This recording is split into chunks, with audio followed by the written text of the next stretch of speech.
At the end of 2023, during the Game Awards, I noticed something peculiar. Take a look at this list of nominees for the Game of the Year award. Notice how all of them are sequels? They all belong to an existing franchise. None of these games are the first in a series. None of these games are original IPs. Which is fine, really. Nothing wrong with sequels. But it is a bit of a shame that there are less new and original games being made. But here's the thing, everybody loves sequels. The players, the publishers, and even the developers. The players get more from their favorite games, whether it be returning characters, a refinement in gameplay mechanics, or an expansion to the lore of the game. We as human beings love the feeling of familiarity, and sequels provide us with more of what we already love. As for the developers, it's easier to develop a sequel than it is to develop a brand new game. They get to use their expertise that they've built over the course of making the first game. They don't have to create an entire universe from scratch and instead just need to build on the existing lore. Given that the first game was successful, they have a winning formula for a gameplay loop and other core mechanics already. So for a sequel, they just need to expand upon that, which is much easier than starting from scratch. A lot of the assets can also be reused in the sequel, which leaves room for expanding the amount of content present in the game. And it's not just developers, their publishers and investors also love sequels. Mainly, the publishers get to avoid risk. They have to invest millions of dollars into these projects. There's no real guarantee that they're going to make it all back. You have to make a new IP, there's just an uphill battle to convince your customer that this new game is worth spending time and money on. But sequels provide a nice cushion of safety. It's easier to sell to a group of people that you know already like your product.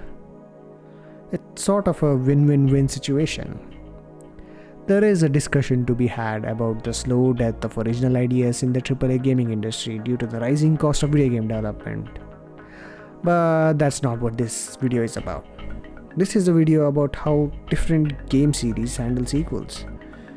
And that's a very difficult thing to talk about. Not all franchises are the same. Different franchises handle sequels differently. And some, the story continues from game to game. Some don't even care about the story at all. Some even have reboots in them. Hell, some franchises have multiple game series within them.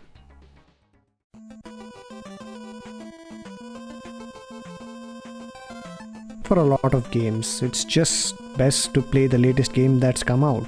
And surprisingly, it's the way most people play games. I can guarantee you, most people did not play Baldur's Gate 1 and 2 before playing 3. If someone is looking to play a game, they would prefer it to be a new game. It's usually the one with the best graphics. Gameplay wise, it has the advantage of having learned from the older games and thus being the most refined one. And developers are smart enough to design games that don't require you to play the older games in the series. Since we mentioned Baldur's Gate 3 already, let's start there.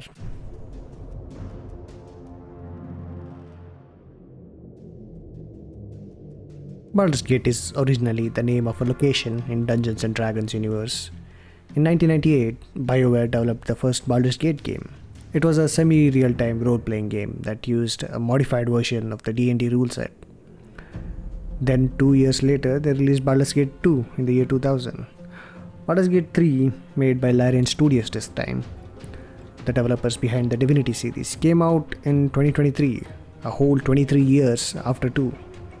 Given the huge time gap, I don't think anybody wanted to or was expected to play the first 2 games before jumping into the third. I certainly didn't. I just watched a couple of videos on YouTube about the first 2 games.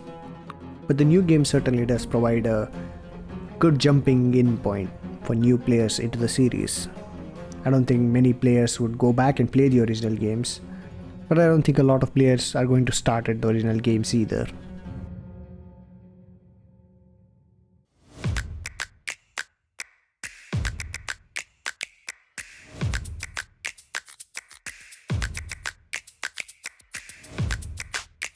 FIFA, or I guess FC24 now, is a sports game developed by EA. It's a soccer simulator and one of the most popular games in the world. It was first published in 1993, and every year since, EA has published a new FIFA game. Although I'm talking about FIFA, most of the points are applicable for most sport games that have a yearly release schedule. Madden games, F1 games, NBA games, etc. These sports games have the biggest number of casual gamers. I wouldn't even call them gamers.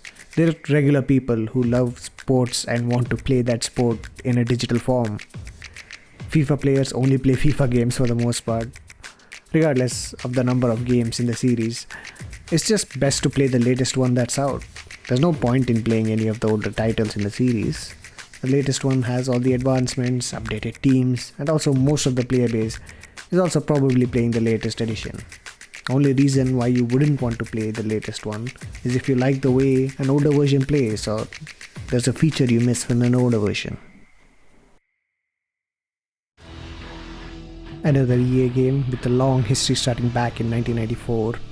Most of the reasons from the previous points remain the same for racing games. Sure, the 2005 NFS Most Wanted might be the best game in the series, but if you want to race against other players, you're better off picking the latest one.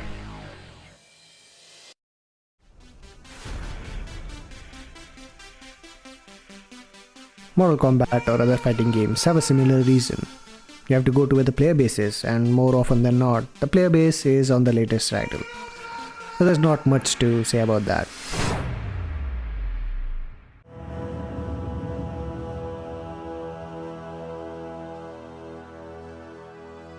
Ubisoft's Far Cry is another game in this category, but for very different reasons. Far Cry 1 and 2 were excellent games on their own, but everything changed with the success of Far Cry 3. From Far Cry 3 to Far Cry 6, they're all the same game essentially, just with different skins. They all play the same way, they all have pretty much the same story, but the graphics do get better every game, so you might as well play the latest one.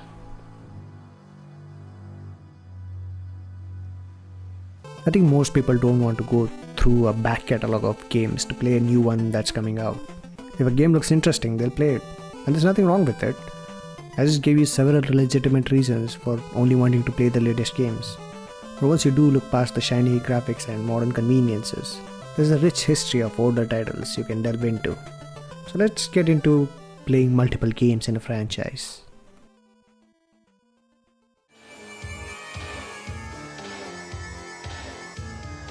For a lot of franchises, especially long-running ones, the order you play them in doesn't matter. You can just pick any one of the series and enjoy it. These are mostly just standalone games. The only reason they would even be considered a series is because they use the same name and the same characters or world. For this, let's start with the mascot of gaming itself.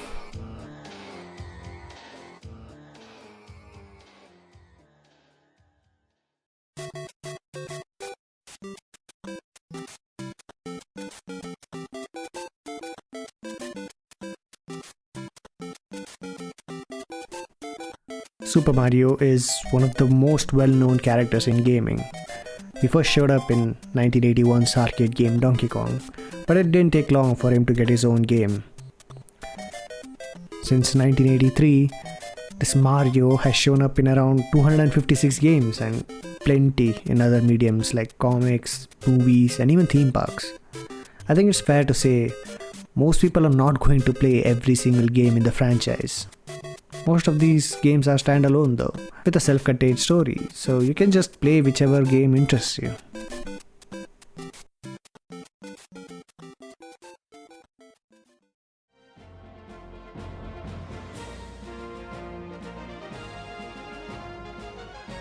The Legend of Zelda is another long-running Nintendo franchise. The first game in this action-adventure franchise came out in 1986, and it has been going strong ever since. For this series, there is a timeline that connects the story between all of the games, but it's very twisted and confusing, and very much seems like they just made that shade up as they went along. In the end though, it doesn't really matter. These are excellent games on their own, and the timeline is more of a treat for hardcore fans than it is a requirement for playing any of the games. I think the only exception would be the last two games. Tears of the Kingdom directly follows the events of Breath of the Wild, so maybe play those in order.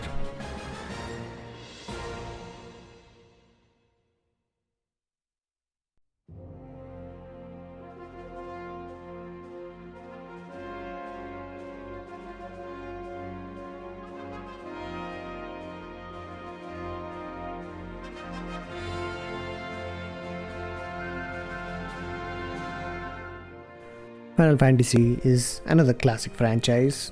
It was first published in 1987 by Squaresoft, and since then there's been 16 mainline game releases. Each game in the series is its own thing with its own story and game mechanics. Besides the spin-off games, all of the mainline games are RPGs, some of the most influential RPGs no less. It has some common elements across the franchise, like names and themes and chocobos, but each game is its own universe. One thing to note is that sometimes they split some of the games into multiple games, like the recent Final Fantasy VII Remake.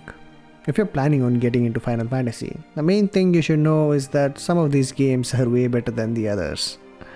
So start with one of the good ones and take it from there.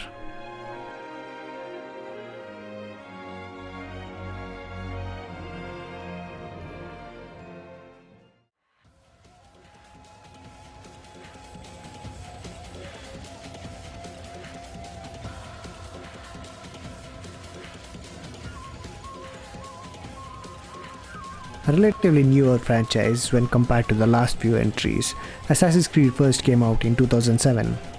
Unlike the previous games, this one has an underlying story that's present through all of the games, but it can mostly be ignored, especially the newer titles. The only games you really need to play in proper order are Assassin's Creed 2, Brotherhood and Revelations. All the other games can be played in any order you like.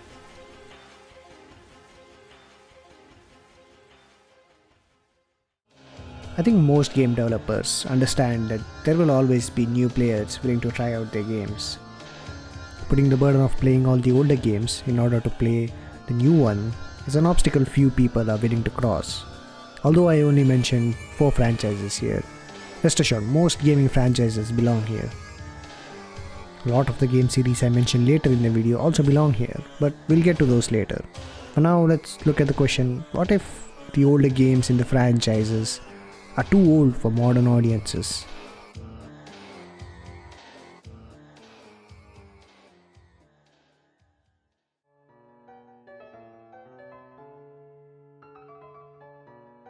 Video game franchises have been around since the 80s.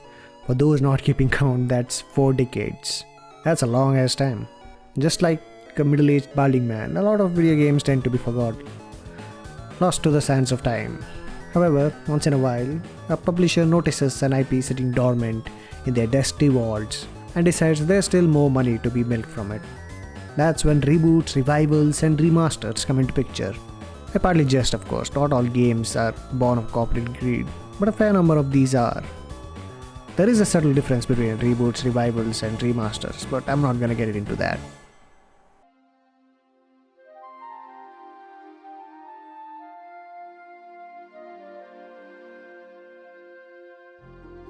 Lara Croft is video game's very own Indiana Jones. Originally published in 1996, it has had a long and successful run of games till around 2008. Then in 2013, it was rebooted. It had a new Lara Croft, new gameplay mechanics, and a new story to go along with it. They even released a remaster of the original trilogy in 2024. If you're looking to get into Tomb Raider, the thing to remember is that the original and the reboot are quite different. I recommend playing the reboot trilogy by Crystal Dynamics first. But if you really want to experience what the original was like, the original remastered trilogy is a good place to start.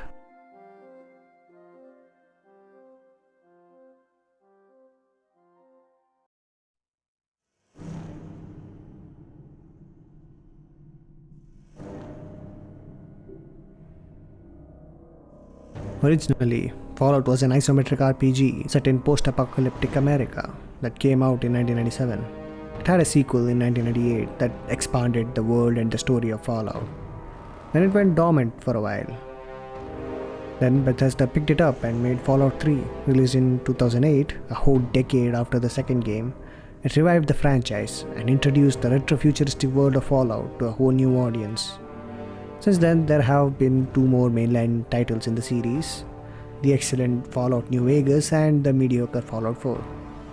Although they share the same world, all the games take place in different locations and with a different cast of characters. You can pick up any of the newer games and enjoy them. after you install 200 mods. The original two Fallout games are really good games if you can put up with the game systems of the 90s. The original creator of Fallout actually has a YouTube channel where he talks about game development. Check him out.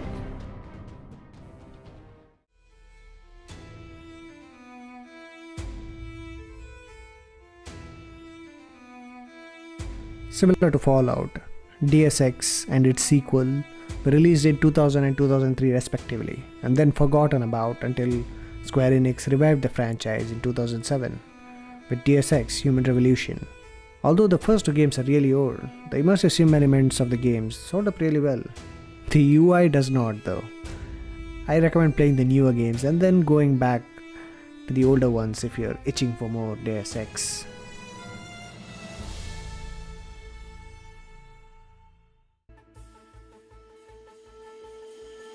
The Hitman series started in the year 2000, and then IO Interactive released a total of 5 games of this professional assassination franchise over the years. Then in 2016, they launched a soft reboot of the series with the World of Assassination trilogy of games. Although you play the same Agent 47 as all the previous games, the reboot has a distinct gameplay style that's quite unique to Hitman. One thing to note is that the way they sell the new games is quite confusing. If I understand it correctly, if you buy the new Hitman 3, you can also buy the maps for Hitman 1 and 2 as DLCs, instead of having to buy all 3 games.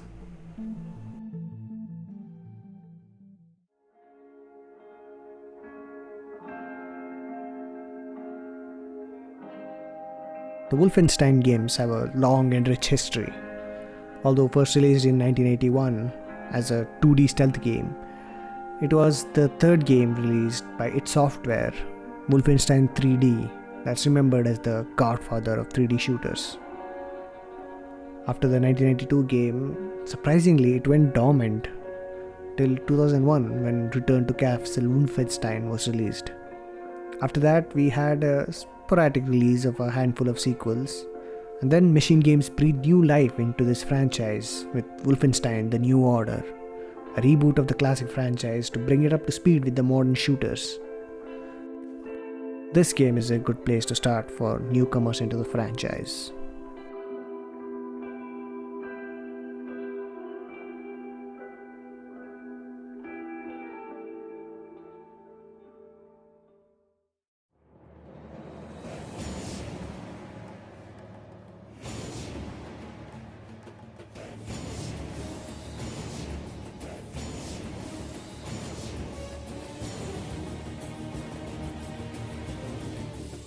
God of War started as a hack and slash game released in 2005.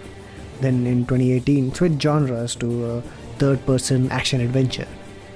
With this switch came a change in the tone from the over-the-top action to a down-to-earth and more serious tone. It also switched mythology from Greek to Norse, offering players a fresh pantheon of gods to slaughter. Although a lot of players miss the old God of War, it's clear that this evolution was a good direction for the series to go in. Games, as well as the people who make them, have grown and matured over the years, and the new games in the series reflect that.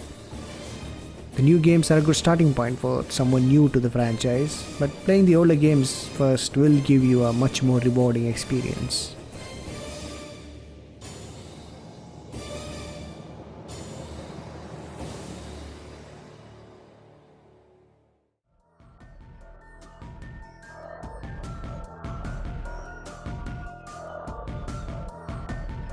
This horror franchise has been going strong since 1996 with the release of the original Resident Evil title. Then with the release of Resident Evil 7 in 2017, Capcom now had a brand new game engine at their disposal. So they decided to remake some of the old games in the new engine for modern audiences. It is hard to compare the original games to the new remakes since there is such a large time gap between them, but the reboots are a good way to experience these classic games. And since most of these games are standalone anyway, with new protagonists in every game, it's fine if you just get into any of the games in the series.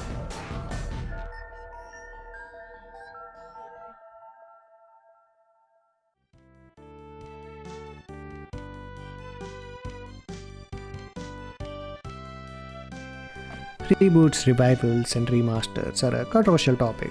Some gamers hate them with a burning passion, labeling them as nothing but a cash grab by the publisher, who wants to make more money by taking advantage of the nostalgic power these games had. There is some truth to this. Instead of taking risks on new games, publishers found a safe way to make money, and I've kind of gotten addicted to it. Though there are certainly a lot of cash grabs out there, I think I've given a good list of games that actually put in a lot of work to bring these old games back to life.